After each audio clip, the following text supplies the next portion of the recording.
today's video, I'm doing a step-by-step guide on how you can reach 30 mil bounty. I'm actually 30 mil on both Pirate and Marine. Throughout this video, I'm going to be showing you guys tips and tricks on how you can also reach 30 million bounty. Rather it be tips and tricks, combos to learn, fruits to equip, strategies to put into use, whatever it may be, all of that will be included in this video. So stay till the end and let me know if any of this helped you. Also, be sure to join my Discord where I'll be hosting a permanent dragon giveaway.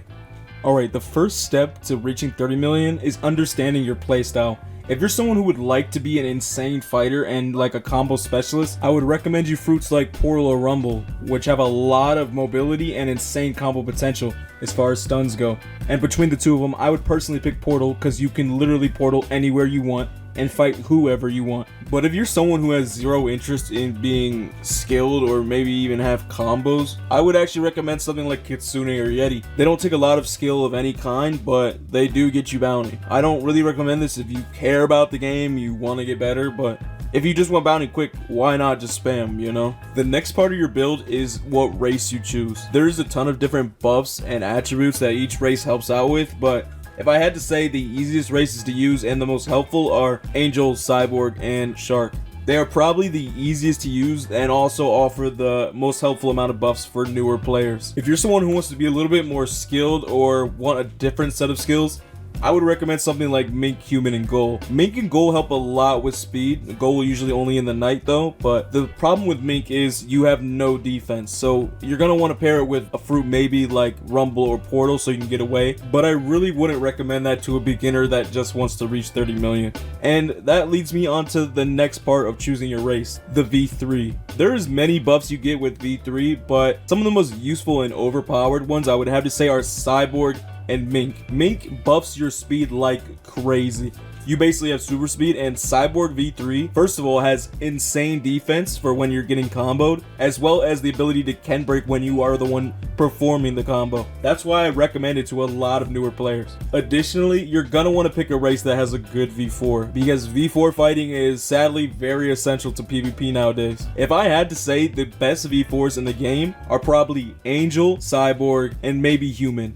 But one that particularly stands out the most is Angel V4. By far the most overpowered and game ruining V4. It literally makes you uncomboable, as well as adding so much additional damage to your combos. And I definitely recommend it to people who want to get bounty fast. Now that we've created our build, let's get more into the combat side of gaining bounty. The first skill you probably should learn if you don't want to die in PvP is how to Ken trick.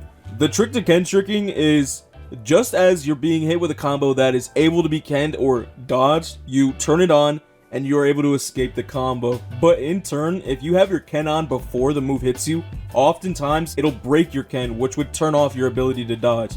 Means usually when you PvP, you want to have your Ken off so it doesn't get broken, as well as saving your dodges. But first you must know which moves can be Ken tricked, which comes with experience and slowly learning it. I promise at first it may be hard to decipher which moves you can Ken trick, but about a week in, you should get the hang of it. I promise. I'm sure many of you have been absolutely destroyed by the classic CDK combo, but here's a simple way you can easily get out of that combo and many other combos like it. First, you must make sure your Ken isn't already on or it will break and you will have to be hit with the combo. So after being hit with the stun, he's getting ready to use his CDK X after his Z. Just as the CDK Z ends, I'm going to turn on my Ken, which will make CDK X dodgeable. But for other swords, different parts of the move itself are Ken trickable. For example, Gravity Cane X stuns you and breaks your Ken, but the middle of Gravity Cane X is actually Ken trickable, and that's the window you have to escape. This is an example on how to Ken trick and when to turn on your Ken specifically. You want to start off with your Ken off, that way it doesn't break my Ken once the stun lands on me. Now as I'm in this X, I want to turn on my Ken, allowing me to flash step out and escaping his one-shot combo. And it works both ways. You don't want somebody Kenning your moves either, so you gotta know which one of your moves will break their Ken and which one of them they will be able to dodge. For example, you can't do God Human Z when their Ken is on, so what many people do is do X and Z. So now that y'all know how to escape combos, let me show y'all how to hit combos. Alright, we're starting off with the easiest sword combo to do in the world. It's so easy that the sword literally aims for you. And the sword you're gonna need is Gravity Cane. Alright, so now that you have Gravity Cane, you're gonna want to do Gravity Cane Z, God Human X, Z, C, Gravity Cane X, and then look down and do Portal Z if he's not already dead. And that is one of the easiest combos to do and literally takes no skill at all. All you have to do is let the sword aim for you and you get an easy kill.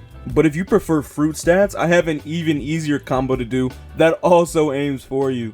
And that's the newly reworked Diamond. The Diamond V is literally aimbot and will hit anything that's near you. So to start off the combo, you're going to want to use the aimbot move, which is V, into Sanguine C, Yama X, and you turn around and then do Diamond Z, C, and then you hold X long enough and then you do your Sang Z, which will absolutely destroy anyone, including 30 millions. So now that you know some combos, let me show you some tips to make those combos even easier. You're gonna need good movement. Running in a straight line will just get you demolished and instantly one-shot comboed. You're gonna need to stagger your movement into multiple zigzags and jumps, making it harder for the enemy to actually hit you. Also, making it easier for you to find a window to land your combo. Notice here how I'm doing a dash jump, which makes it so you stride farther and longer. This helps you on being faster and getting places quicker. Additionally, you're going to want to probably use Pilot Helmet or Hunter's Cape to make you quicker, but as well as certain fruits that help you with mobility, like the Diamonds M1 or even Portal and Rumble, which have mobility moves of their own. But here are some special things that you could do if you're chasing someone that's going in the air or flying away or something like that. First, you're going to want to turn on click to move. It should be right here, and then you just go right twice, and there you go, click to move. You'll know you did it right when you right click and see a balloon. Just like this. So now that you know you have click to move on, the steps to doing the glitch are just like this. Jump while right clicking, so you see the balloon after you jump. So as you're jumping right clicking, right before you hit the ground, just click Q, and it should send you flying like this, making it so you can catch any runner that's trying to fly away, like maybe a Venom user or a Dragon user. And here's one that's even better for chasing runners, though it doesn't really work well if they're going straight up in the air. But if they're just normally running, this will catch up to them in no time. So all you really gotta do is have God Human. If you're using Sanguine, sorry, this won't work. But if you're using God Human, all you gotta do is look down with your God Human Z, flick up to the sky really quickly, and then bring your mouse back down. And while doing that, all you gotta do is unequip God Human and then just start clicking space, and it'll send you flying. And I guess also in turn, it'll help you run, though I don't recommend running. Nobody likes runners. But yeah, it would definitely help with running. But what you can also do is just pull out your sword instead of unequipping God Human. Just switch straight to sword. The next little movement trick really isn't a trick, it's just knowledge. Not enough of you use your flash step offensively. You just use it for something to do when your M1 of Portal is on cooldown. What you need to be using for is offensively, like going into a stun. You basically have a free teleport. Like as you're in the middle of PvP, aim your cursor near them and flash step right on them and use your Portal X or something like that. It's basically just free movement to get close enough to land your stun. In addition, it also really helps to extend your combos. Say like you land Guitar Z and it puts you a great distance away. You could just flash step there and make it a lot easier to reach him to use your next move. So now that you have good movement, let me show you ways you can use it.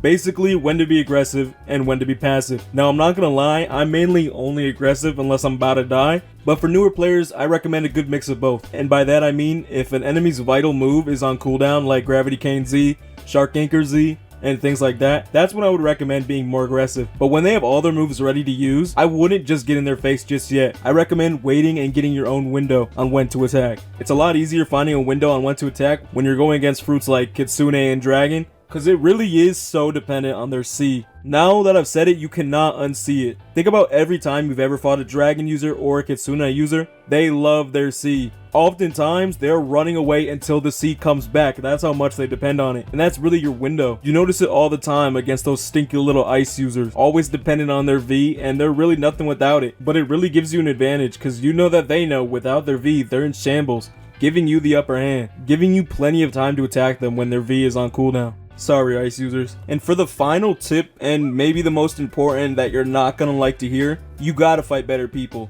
I know many of you guys watching this are ice mains who like to sit inside the cafe in the second C, waiting for an unsuspecting guy to leave the safe zone. In all reality, that is not how you're gonna get better, and a very inefficient way to get bounty. You're gonna need to only bounty hunt in C3, where you're gonna find the most 30 millions, the most good players. It's just the only way to improve. Fighting better people. And at the end of the day, like, if your main goal is to become skilled and become a 30 million, you gotta fight 30 millions so you could be on par with them. Camping the cafe with your ice build is not gonna get you anywhere. You're not improving anything. It's more of just a corny strat to gain maybe 1 million bounty a month.